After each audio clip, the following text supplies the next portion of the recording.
नमस्कार दोस्तों, आप सभी का स्वागत है विपुल क्लासेस में। आइए आज एक और नए लेसन को हम पढ़ते हैं जिसका नाम है मेमोरीज ऑफ चाइल्डहुड। पार्ट 1 को पढ़ेंगे। पार्ट 1 में टाइटल आता है हमारा the cutting of my long hair, जो लिखा गया है जितकला सागे द्वारा। यानी वो शख्स हैं जिन्होंने ये मौका दिया है मुझे कि मैं इस स्टोरी को आपके समक्ष एक्सप्लेन कर सकूं और आपको ये मौका दिया है कि आप इस इंटरेस्टिंग स्टोरी को पढ़ सकें। तो आइए उस शख्स की तरफ रवाना होते हैं, राइटर्स कॉर्नर में चलते हैं और आज की लेखिकाएं हैं उनके बारे में जानते हैं। तो आज की जो हमारी लेखिकाएं हैं वो हैं जितकला शाह। तो देखिए दोस्तों, जितकला शाह उनका असली नाम नहीं था, बल्कि जितकला शाह जो है उनका एक पेन नेम था, यानी इस नाम से वो लिखा करती थी।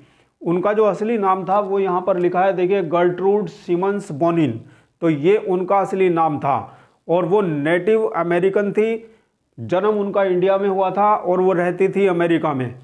तो दोस्तों, उनका जन्म हुआ था 1876 में और उनकी डेथ जो हुई थी वो 1938 में हुई थी। तो वो अपने जीवन के एक एक्सपीरियंस को लिखती हैं। अपने बचपन में जो उन्होंने जिस डिस्क्रिमिनेशन का अनुभव किया था, जिस पतन का उन्होंने अनुभव किया था, उस पतन को, उस डिस्क्रिमिनेशन को वो यहाँ पर एक छोटी सी स्टोरी के माध्यम से हमें बताती है। तो आइए, क्या वो डिस्क्रिमिनेशन था, क्या उन्होंने अपने बचपन में किस पतन को झेला था, उसको आइए स्टोरी के माध्यम से हम सीखते हैं। तो देखिए दोस्तों, जैसा कि आपको पता चल रहा है कि टाइटल हमारे पास में है the cutting of my long hair, यानी मेरे लंबे बालों का कट जाना। तो बिल्कुल सेम वही थीम होती है, यानी वही एक मेन बात है, वही पतन है हमारी लेखिका जितकला शाह का। कि जितकला शाह के बचपन में उसके लंबे बालों की चोटी को काट दिया गया था और किस तरह से बाल कटने के बाद उसे बहुत दुख हुआ था। तो ये जो है वो अपनी इस छोटी सी स्टोरी में बयान करती हैं।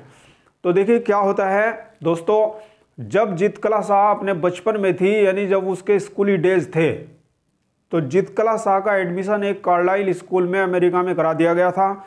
और स्कूल में जब फर्स्ट डे था तो स्कूल में 2 लाइनें लगी हैं, एक बॉयज़ की लाइन लगी है और एक गर्ल्स की लाइन लगी है।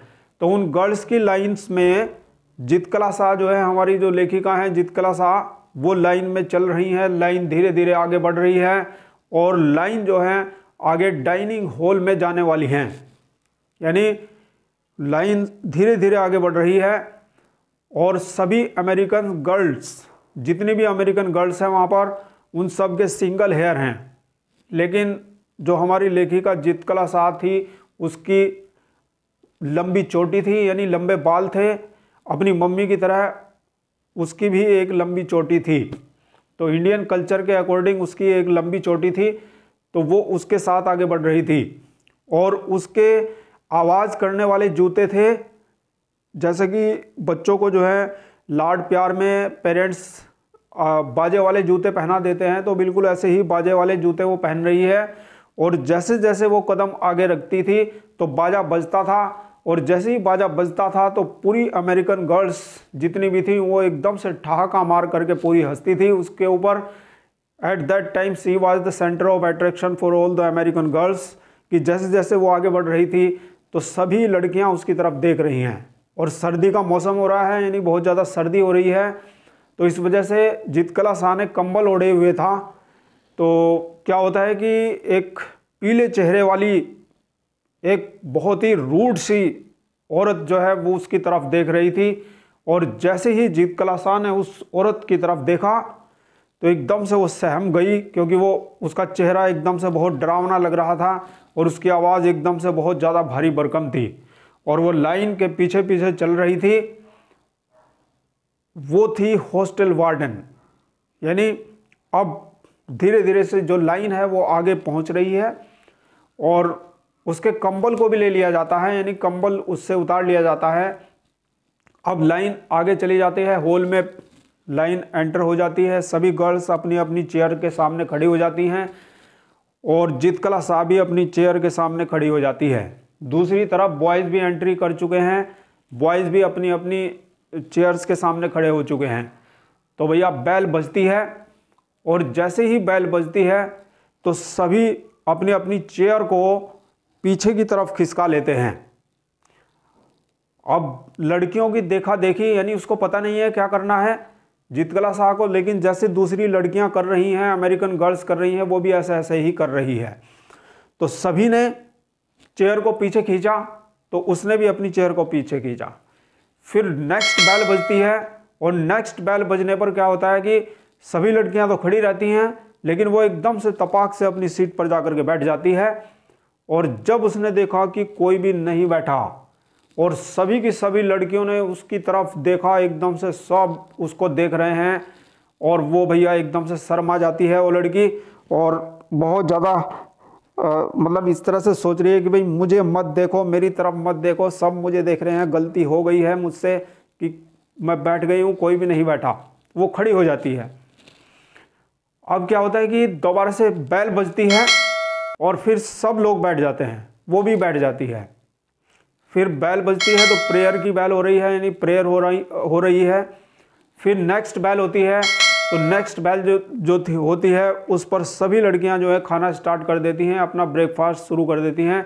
सब अपने फ्रॉक वगैरह जो है, नाइफ फ्रॉक सब उठाती हैं और खाना स्टार्ट कर देती हैं।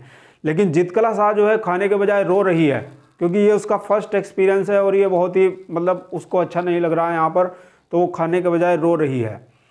अब धीरे धीरे जैसे तैसे करके सभी लड़कियां जो है खाने में मस्त हैं, और लड़के भी, बॉयज़ भी सभी खाने में मस्त हैं।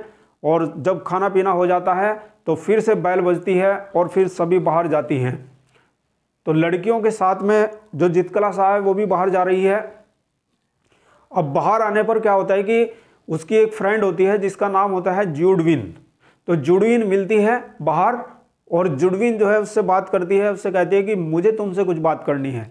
अब जीतकला शाह जो है रुक जाती है, उससे कहती है कि बोलो क्या बात करनी है। तब वो कहती है जुडविन उससे कि मुझे तुम्हारे बारे में कुछ पता चला है, तुम्हारे बारे में मेरे पास एक न्यूज़ है। तो at that time she became excited to know about the news. What was the news? अब जुडविन उसको बताती है कि देखो, जो वो पीले चेहरे वाली औरत है उसे तुम्हारे बारे में कुछ कहते हुए मैंने सुना है, क्योंकि वो इंग्लिश वर्ड्स को मतलब जानती है, तो इसलिए उसने जो है जो सुना है वो उसे बता रही है। तो वो उसे बता देती है कि वो तुम्हारे लंबे बालों के बारे में बात कर रही थी, और तुम्हारे लंबे बालों की चोटी को काटने के बारे में बात कर रही थी। तुम्हारे बाल अब कटने वाले हैं। तो ऐसे कैसे काट देंगे वो मेरे बाल? बाल मेरे हैं, मेरे बाल को ऐसे कैसे कौन काट देगा? तो मैं नहीं कटने दूंगी अपने बाल, क्योंकि वो अपनी मम्मी की तरह अपने लंबे बालों से बहुत ज़्यादा मोहब्बत करती है, बहुत ज़्यादा प्रेम करती है। तो भैया ये सब कुछ सहन कर पाना उसके लिए इतना आसान नहीं था। तो वो बहुत ही ज़्यादा मतलब उसी बात में बहुत ज़्यादा डिस्टर्ब हो चुकी है बाल के विषय में। अब वो धीरे धीरे आगे चली जाती है। फिर क्या होता है कि वो अपने रूम में नहीं गई, वो अपने रूम से ऊपर की तरफ चली जाती है, ऊपर वाले फ्लोर पे चली जाती है। और ऊपर वाले फ्लोर पर जैसे जैसे वो जा रही है तो ऐसे ऐसे उसको एक रूम दिखाई पड़ता है। और वो रूम जो है ऐसा रूम था जिसमें लाइट नहीं थी, यानी अंधेरा हो रहा था। और वो उस रूम के अंदर एंट्री करती है। उस रूम के अंदर 3 पलंग होते हैं, और एक डार्क कलर का पर्दा लगा हुआ है, यानी ग्रीन कलर का पर्दा लगा हुआ है, जिससे और अंधेरा सा हो रहा है कमरे में। तो वो इधर उधर अपनी नज़रें दौड़ाती है, और जब उसे श्योर हो जाता है कि यहाँ पर कोई नहीं है तो उसे बहुत शांति महसूस होती है। और अब वो धीरे धीरे कुछ सोचती हुई बेड के नीचे एंट्री कर लेती है, यानी बेड के नीचे जा कर के छिप जाती है, यानी उसे अपने बाल कटवाने नहीं हैं।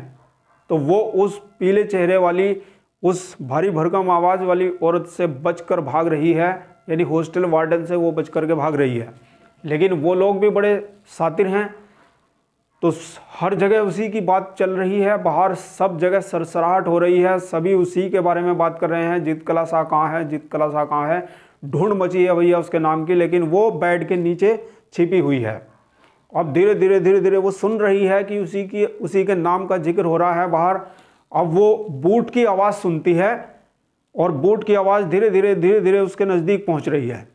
तो जैसे जैसे बूट की आवाज़ उसके नज़दीक पहुंच रही है तो वो बेचारी सहमती चली जा रही है और बहुत ज़्यादा बूटों की आवाज़ जो है उसके रूम के अंदर ही अब आ चुकी है, यानी वो लोग सभी रूम के अंदर आ चुके हैं और उन्होंने पर्दे को हटा दिया है। पर्दे को जैसे ही हटा दिया गया है तो एकदम से रोशनी हो गई है सब जगह और इधर उधर तलाशी ली जा रही है। इधर उधर जितकला शाह को देखा जा रहा है बहुत ही चौकसी के साथ में। और हॉस्टल वार्डन भी इतनी इंटेलिजेंट है, उसको पता है कि वो कहाँ हो सकती है, तो इसलिए उसने अपने 2 असिस्टेंट्स को ऑर्डर दिया बेड के नीचे देखने के लिए। तो बेड के नीचे देखा जाता है, वो बेड के नीचे छुपी हुई है भैया, सहमी हुई है, डरी हुई है। तो वहाँ पर बेड के नीचे वो मौजूद होती है। तो बेड के नीचे से उसको घसीट कर बाहर निकाला जाता है और उस समय जब उसको घसीट रहे हैं तो वो एकदम से रो रही है, बिलक रही है, पूरी तरह से रिवोल्ट कर रही है, पूरी तरह से वो विरोध कर रही है, सब चीज़ों का चीख रही है, रो रही है, चिल्ला रही है। लेकिन इन सब चीज़ों का कोई फ़र्क पड़ने वाला नहीं है। वो लोग जो है उसे पकड़ लेते हैं और पकड़ के नीचे अपस्टेयर्स से नीचे जो है उसको घसीट करके ले जा रहे हैं, जिस प्रकार से किसी जानवर को घसीट करके ले जाया जाता है। अब वहाँ पर नीचे उसे ले जाते हैं और नीचे जा कर के उसके बालों की जो चोटी है उसको सिंगल हेयर में बदल दिया जाता है, यानी उसके बालों को काट दिया जाता है। तो इस तरह से माय डियर स्टूडेंट्स, यहाँ पर जो आप टाइटल देख रहे हैं तो ये टाइटल वो था। तो जिस समय उसके बालों को काटा जा रहा था तो उस समय वो पूरी तरह से चिल्ला रही है, पूरी तरह से रो रही है, बहुत ज़्यादा उसे दुख हो रहा है। और जिस समय उसके बालों को काट दिया जाता है तो वो अपनी मम्मी को याद करके बहुत ज़्यादा रो रही है, बहुत ज़्यादा बिलख रही है। और अब कटने के बाद उसे बहुत ही मतलब अब सुकून महसूस होता है और वो तरह तरह की बातें सोच रही है, अपनी इंडियन कल्चर के अकॉर्डिंग सोच रही है। क्योंकि हमारे भारतीय संस्कृति में क्या होता है कि अगर किसी के यहाँ कोई मौत हो जाती है, कोई डेथ हो जाती है, तब वहाँ पर बाल कटते हैं। या भैया कोई कैदी होता है, जेल हो जाती है किसी को, तो जेल में कैदी के बाल काट दिए जाते हैं। लेकिन ना तो मैं कैदी हूँ और न ही मेरे यहाँ कोई मरा है, फिर भी मेरे बाल काट दिए गए हैं। तो ये बहुत मतलब उसके लिए डिस्क्रिमिनेशन था, उसके लिए बहुत ही दुख की बात थी। तो अपने इस डिस्क्रिमिनेशन को उसने यहाँ पर इस छोटी सी स्टोरी के माध्यम से हमें दिया है कि बचपन में उसने किस दुख को झेला था, किस डिस्क्रिमिनेशन को झेला था, अपने लंबे बालों की चोटी को कटते हुए कैसे उसने देखा था। जिसको वो जिन अपने बालों को बहुत ज़्यादा मोहब्बत करती थी, 1 सेकंड में उसके उन बालों को काट दिया गया था। तो माय डियर स्टूडेंट्स, ये स्टोरी यहाँ पर फिनिश होती है and that is the end of this story.